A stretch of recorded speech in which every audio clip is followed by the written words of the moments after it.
আসসালামু আলাইকুম। আমি রাকিবুল হাফিজ। আশা করি আপনারা সকলে ভালো আছেন। আজকে আমি একটা নতুন টপিক নিয়ে আলোচনা করব। সেটা হচ্ছে বাংলাদেশ থেকে ইউরোপে কিভাবে সহজে, ইউরোপের স্যানজিন কান্ট্রিতে কিভাবে সহজে দ্রুত ভিসা পাওয়া যায় এবং কোন ভিসাটা এখন এই মুহূর্তে অ্যাভেলেবেল বেশি আছে এবং কোন ভিসাটা রেশিওটা ভালো এবং কিভাবে সেটা পাওয়া যেতে পারে, total A to Z guideline.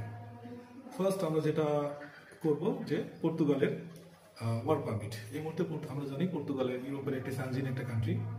এখানে বাংলাদেশ থেকে খুবই দ্রুত ওয়ার্ক পারমিট ভিসাটা পাওয়া যায় এবং ইউরোপের যতগুলো সানজিনের যে দেশগুলো আছে ওর ভিতরে পর্তুগাল হচ্ছে ওয়ান অফ দেম, যে আপনি খুব দ্রুত অল্প সময়ে রেসিডেন্সি পেতে পারেন এবং ওখানে আপনি আপনার পরিবার নিয়ে খুব সহজে বসবাস করতে পারেন।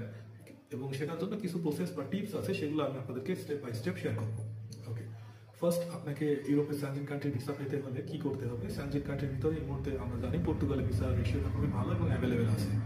তো পর্তুগালের অনেকগুলো ভিসা, অনেক ক্যাটাগরি আছে। এর ভিতরে যেটা হচ্ছে D1, D2, D3, D4 এই ধরনের। যেমন D1 যেটা হচ্ছে direct work permit visa, D2 হচ্ছে বিজনেস ক্যাটাগরি ভিসাটা, এবং D3, D4 স্টুডেন্ট ভিসা। এই টাইপের অনেকগুলো ক্যাটাগরি তাদের আছে।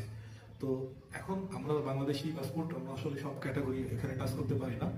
তো এর ভিতরে যেটা হচ্ছে কি D1 ভিসাটা হচ্ছে work permit, direct work permit from Bangladesh. তো D1 ওয়ার্ক পারমিট পেতে হলে কি করতে হবে? আমি কথা ভিডিওটা বড় না করে আমি শর্টে শেষ করি।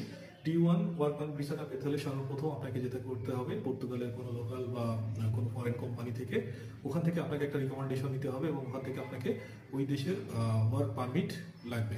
সেই ওয়ার্ক পারমিটটা নর্মালি ওইখানে যারা আছে ওই কোম্পানিতে আপনার যদি কোনো কেউ পরিচিত থাকে তাদের লয়ারের মাধ্যমে আপনি এই রিকমেন্ডেশনটা পেতে পারেন। আপনি যদি রিকমেন্ডেশন পান সেক্ষেত্রে আপনাকে আপনার পাসপোর্ট জমা দেওয়ার জন্য আপনাকে পর্তুগাল এম্বাসিতে আপনার পাসপোর্টটা জমা দিতে হবে। এবং মেইন কোশ্চেন হচ্ছে পর্তুগাল এম্বাসিতে আপনি কিভাবে পাসপোর্ট জমা দিবেন, কারণ বাংলাদেশে পর্তুগালের কোনো এম্বাসি নেই। যেহেতু বাংলাদেশে এম্বাসি পর্তুগাল নেই, সেক্ষেত্রে পর্তুগাল এম্বাসি আছে হচ্ছে দিল্লিতে।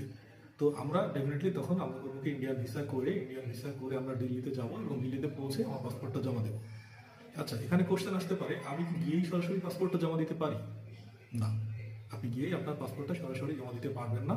আপনাকে পর্তুগালে দিল্লিতে যে পর্তুগালে এম্বাসি আছে ওই এম্বাসির একটা অ্যাপয়েন্টমেন্ট নিতে হবে।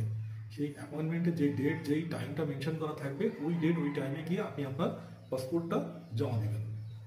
এখন আপনার কোশ্চেন থাকতে পারে, আপনি অ্যাপয়েন্টমেন্টটা কিভাবে পাবেন? আপনাকে অ্যাপয়েন্টমেন্ট পেতে হলে আপনি ডিএফসি যে গ্লোবাল ওয়েবসাইট আছে, ডিএফসি গ্লোবাল ওয়েবসাইটে গিয়ে আপনি নিজের অ্যাপয়েন্টমেন্টটা নিতে পারেন। কিন্তু প্রবলেম যেটা হচ্ছে, এই মুহূর্তে ডিএফসি গ্লোবালে সরাসরি নিজের অ্যাপয়েন্টমেন্টটা পাওয়া যাচ্ছে এবং সেটা খুবই ক্লোজ ডেট, যেটা ইন্ডিয়ানদের জন্য সহজ হচ্ছে, কিন্তু আমাদের অ্যাজ এ বাংলাদেশি আমাদের জন্য এটা খুবই ডিফিকাল্ট। বিকজ আপনি যদি আজকে অ্যাপয়েন্টমেন্টটা পান, আজকে